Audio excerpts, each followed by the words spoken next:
BJP विधायक रामेश्वर शर्मा ने कहा कि कांग्रेस ने महात्मा गांधी के नाम का इस्तेमाल किया। हम महात्मा गांधी के काम और विचार का अनुसरण कर रहे हैं। कांग्रेस को राम से एलर्जी है। राम का विरोध करने वाले रावण का भी अंत हुआ और उसी तरह कांग्रेस का भी अंत होगा।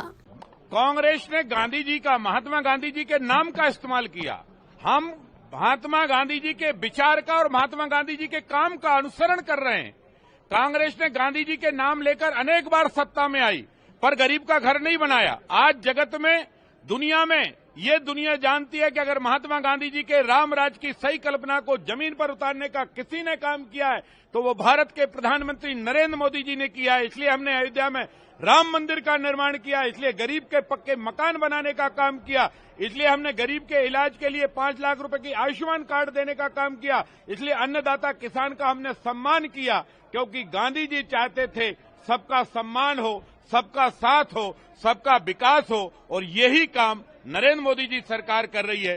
कांग्रेस को राम से एलर्जी है, इसलिए विरोध कर रही है। कांग्रेस को मैं बता देना चाहता हूं कि राम से एलर्जी रखोगे तो रावण से लेकर कांग्रेस सबका अंत होगा और चल नहीं पाओगे। कांग्रेस कह रही कि मनरेगा में भी भ्रष्टाचार होता था और अब उसे राम जी का नाम दिया। मनरेगा में भ्रष्टाचार कांग्रेस की, मनमोहन सिंह की सरकार के समय होता था। अब मनरेगा के बलबूते पर जो हम स्कीम लाए उससे ग्रामीण विकास की आधारशिला रखी जाएगी और राम राज की कल्पना साकार की जाएगी।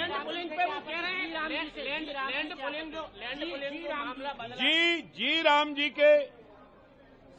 जी से आपत्ति कांग्रेस को पहले भी थी, क्योंकि कांग्रेस राम विरोधी है।